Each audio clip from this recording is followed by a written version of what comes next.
सरकार ने 69 लाख केंद्रीय पेंशनर्स को 8वें वेतन आयोग के दायरे से बाहर रखकर एक ऐतिहासिक गलती कर दी, या फिर ये सिर्फ नियमों की तकनीकी भाषा है? आज की बड़ी खबर इसी पे है और हम जानेंगे सारी सच्चाई। केंद्र सरकार ने 3 नवंबर को 8th सेंट्रल पे कमीशन के टर्म्स ऑफ रेफरेंस यानी कि टीओआर को मंजूरी दे दी, लेकिन 3 सदस्यीय कमेटी जिसकी अध्यक्षता न्यायमूर्ति रंजन देसाई करेगी, जो कि रिपोर्ट देने का समय 18 महीने दिया गया है। लेकिन विवाद यहीं से शुरू हो गया।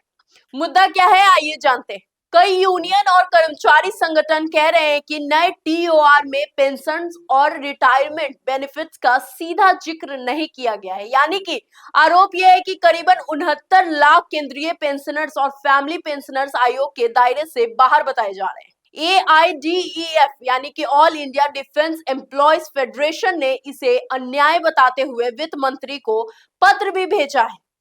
लेकिन सरकार क्या कह रही है? सरकार के नोटिफिकेशन में कहीं भी ये नहीं लिखा कि पेंशनर्स को आयोग से बाहर किया गया है। टीओआर में वेतन, भत्ते और सुविधाएं की समीक्षा का जिक्र भी है, लेकिन 7वें वेतन आयोग की तरह पेंशन को साफ साफ क्लोज इस बार नहीं दिख रहा है। यही स्पष्टता विवाद की असली वजह बनी हुई है। यूनियनों का क्या तर्क है, आइए वो भी जानते हैं।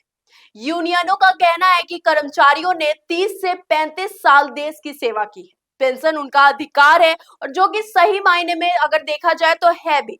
टीओआर में स्पष्ट उल्लेख ना होने से भविष्य की पेंशन रिवीजन या फिर फिटमेंट फैक्टर प्रभावित हो सकता है और ये लाखों पेंशनर्स के हितों पर सीधी चोट जैसी बात होगी। सरकार के सामने वित्तीय चुनौती यह है कि अगर पेंशन को शामिल किया जाता है तो केंद्र पर हजारों करोड़ का अतिरिक्त बोझ और आने वाले वर्षों में फिस्कल डिफिसिट और दबाव भी उन पर पड़ सकता है। इन्हीं वित्तीय वजहों से ये मानना जा रहा है कि सरकार रणनीतिक तरीके से पेंशन को टीओआर से अलग रखना चाहती है। आगे संभावनाएं क्या बताती हैं, आइए वो भी जानते हैं। सरकार के पास 3 विकल्प है। पहला, आयोग पेंशन प्लस सैलरी दोनों की समीक्षा करे। इससे राजनीतिक और सामाजिक तौर पर सुरक्षित लेकिन सरकार पर बड़ा आर्थिक बोझ बन सकता है।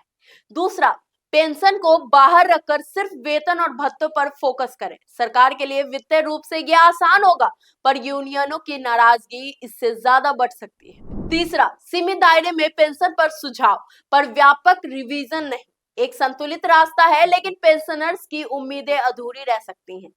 इसका राजनीतिक असर भी बड़ा है। अगर लाखों पेंशनर्स को लगे कि इन्हें इग्नोर किया गया है तो ये विरोध का मुद्दा, चुनावी मुद्दा और शायद न्यायिक चुनौती भी बन सकता है। अब आगे क्या होगा, आइए वो भी जानते हैं। अगर टीओआर की भाषा में भ्रम है तो वित्त मंत्रालय को स्पष्टीकरण जारी करना पड़ सकता है। साथ ही यूनियनों के साथ संवाद भी जरूरी है ताकि अनिश्चितता कम हो। अंत में 8वें वेतन आयोग सिर्फ आंकड़े नहीं है, लाखों लोग की जिंदगी का सवाल है। टीओआर तकनीकी हो सकते हैं, लेकिन असर बेहद वास्तविक होगा।